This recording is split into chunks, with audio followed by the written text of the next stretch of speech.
We entered 2026 with the United States attacking Venezuela and no peace between Ukraine and Russia. Almost exactly the opposite of what Donald Trump promised just a year ago, to end wars and to pull America out of foreign conflicts. Many people try to explain this by focusing on Trump's personality, his style, his unpredictability, his rhetoric.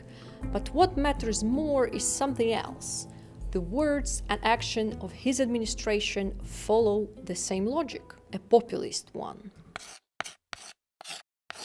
Political researcher Katrin Fieschi calls this the common sense approach. Populists use the concept of common sense to create the illusion of majority support. By framing an issue as common sense, they encourage people to align with their views without much thought. This tactic simplifies complex issues and fosters the perception that their stance represents the majority. In the US administration, populism is not limited to Trump alone. Almost every senior figure, including Vice President J.D. Vance, avoids clear, factual language and constantly repeats terms like majority, American people, and America first, sometimes providing loosely connected examples. So a lot of Americans, when we took over, they were struggling. They either were underemployed or they didn't have a job altogether. Their wages had been stagnant. And the President of the United States said the most important thing that we have to fix is for people to be able to live a good life. We need a good job to pay good wages. We need people to be able to go to the grocery store and actually buy what they need for their family. This is a classic populist technique, creating an illusion that policies are driven by the will of the people. At this point, whether promises are actually fulfilled matters less than whether they appear to be fulfilled. And while people are distracted by this appearance, the government does what it wants. Let's take a straightforward example. On the 2024 campaign trail and again at his inauguration, Donald Trump pledged to end forever wars, bring US troops home, and use American power to prevent conflicts rather than fuel them. I'm not going to start a war, I'm going to stop wars. No more wars, no more disruptions. We will have prosperity and we will have peace. Under Trump, we will have no more wars, no more disruptions, and we will have prosperity and peace for all. I am the candidate of peace. I am peace. Yet the opposite happened. Armed conflict location and event data analyzed that between January and July 2025, Donald Trump launched nearly as many airstrikes as President Biden did during his entire presidency. These strikes included attacks on Iranian nuclear sites, the Houthis in Yemen, and ISIS targets in Somalia, Iraq, Syria, and Nigeria. And because no one clearly defines where American interests begin and end, it becomes easy to justify a bomb in Somalia under the American First doctrine, which is exactly how each strike is explained to voters. Quote, "We authorized the US Africa Command to conduct coordinated airstrikes today targeting ISIS Somalia operatives. This action further degrades ISIS' ability to plot and conduct terrorist attacks threatening US citizens." End quote. After an attack on ISIS in Nigeria, the explanation was, quote, "Our goal is to protect Americans and disrupt violent extremist organizations wherever they are," end quote. Each of these actions is framed as protecting the American people. The details can change within hours. But once the action is followed by that statement, the purpose is already served. Whether anyone was actually planning attacks on Americans or whether civilians were killed becomes politically irrelevant. Populist governments don't rely on rhetoric alone. To stay in power, they also reshaped institutions, firing civil servants, bypassing established procedures, and weakening the checks that limit executive power. The current White House approach looks less and less like traditional Republican ideology. It's more about blurring lines and making the state flexible enough to serve political performance. The Australian Institute of International Affairs analyzed this dynamic clearly. Quote, "This chaos helps project dominance in the sense that only he, meaning Trump, knows what America will do next. The uncertainty generates attention and reinforces his image as a disruptive outsider who refuses to play by established rules."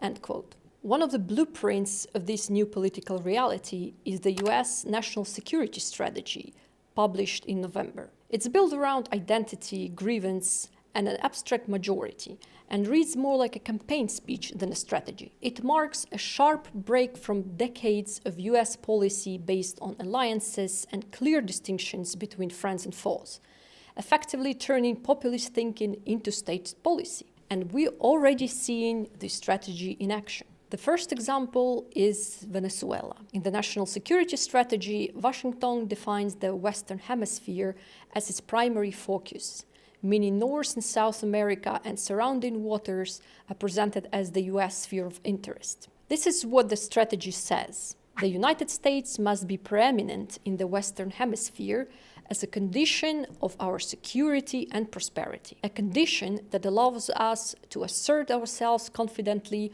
where and when we need to in the region, end quote. For weeks, Washington attacked alleged drug smuggling boats in the Caribbean Sea and the Eastern Pacific Ocean. All of this was framed within the America First logic. Venezuela was described as a narco-terrorist threat, and that strikes were presented as actions taken to protect American people from drugs. Mr. Secretary, what legal authority did the Pentagon invoke to strike that boat full of drug smugglers? We have the absolute and complete authority to conduct that. First of all, just the defense of the American people alone. 100,000 Americans were killed each year under the previous administration because of an open border and open drug traffic flow. Was there an That is an assault on the American people. I said we smoked a drug boat, and there's 11 narco-terrorists at the bottom of the ocean. And when other people try to do that, they're going to meet the same fate. Even though drug overdose deaths are mainly linked to fentanyl, which is trafficked into the US overland from Mexico, not by sea, those details don't matter. The actions were followed by a narrative that did its job. It was all done for the American people. On January 3rd, American forces captured Venezuelan President Maduro and his wife in an unprecedented operation. Afterwards, Trump said that the US would run Venezuela temporarily. We're going to run the country until such time as we can do a safe, proper, and judicious transition. When asked how taking control of a South American country fits the America First doctrine, he replied that it was about surrounding America with good neighbors and stability. Former Minister of Foreign Affairs of Lithuania highlighted this shift.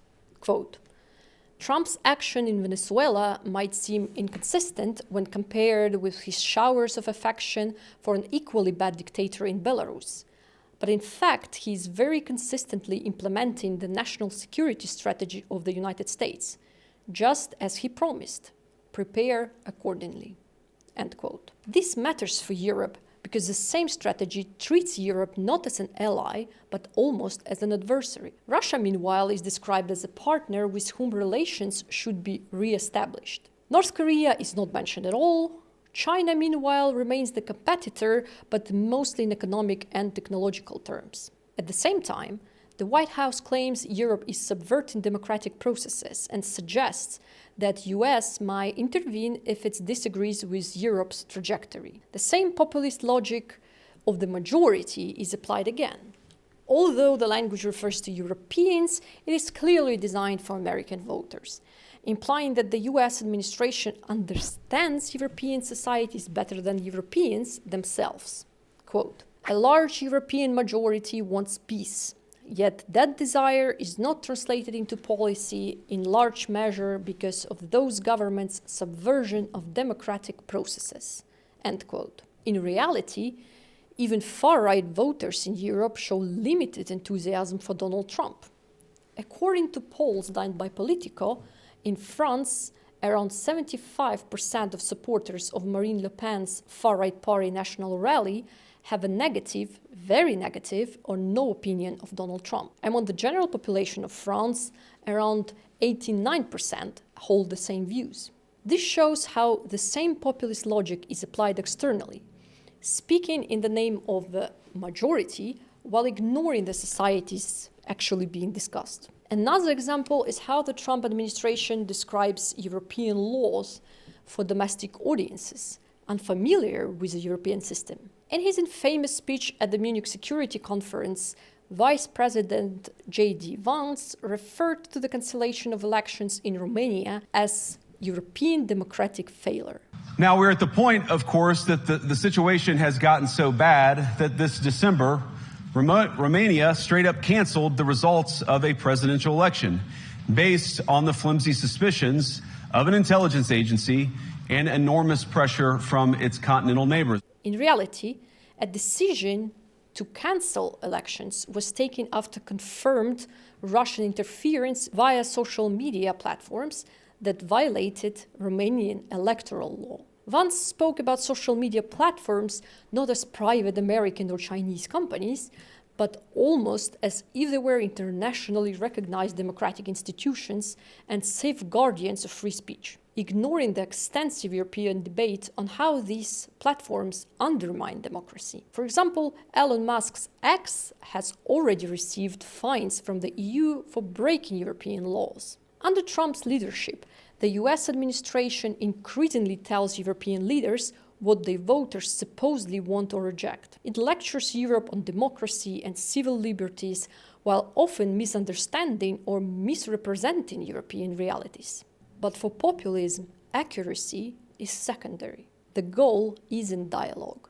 It's breaking existing norms under the banner of fighting elites on behalf of ordinary people. And now to the most revealing case, Ukraine. From promises to end the war in 24 hours to it's more complicated than you can imagine, one pattern remains constant: pressure on Ukraine, not on Russia. At the same time, Russia is portrayed as a reasonable actor, as someone who wants Ukraine to succeed, with Putin described as being very generous. Russia wants to see Ukraine succeed. Once, it sounds a little strange, but I was explaining to the president, President Putin was very generous in his feeling toward Ukraine succeeding. The entire idea of ending the war in 24 hours rests on Trump's persona, on the belief that he alone has unique powers to do it. In reality, he has the same tools as governments before and after him. But he keeps playing the only me card, buying time to sustain the performance, while in reality having no leverage over Russia. So pressuring Ukraine looks like a logical thing to do, as he needs to show that it's not him who is failing, but Zelensky. Polling by the Republican-aligned Vandenberg coalition shows that most Trump voters support stronger sanctions on Russia, and only 16% believe Ukraine should cede its territories. Yet we cannot predict how Trump will juggle what he claims the American people want with the reality that he has no real leverage over Russia. Important to say that all of this that we're seeing right now is not chaos for its own sake. It's a style of governing and a strategy where performance matters more than consistency and narrative matters more than reality. The end goal can be different, from securing long-term grip on power to enriching the inner circle of Trump. It can be also ideologically reshaping the country, using the term democracy to actually describe authoritarian rule. For Europe and Ukraine, the danger isn't just uncertainty. We're continuing to rely on an order that no longer exists. The real question now isn't what Donald Trump will say next, but whether others are prepared to act in the world that has already changed.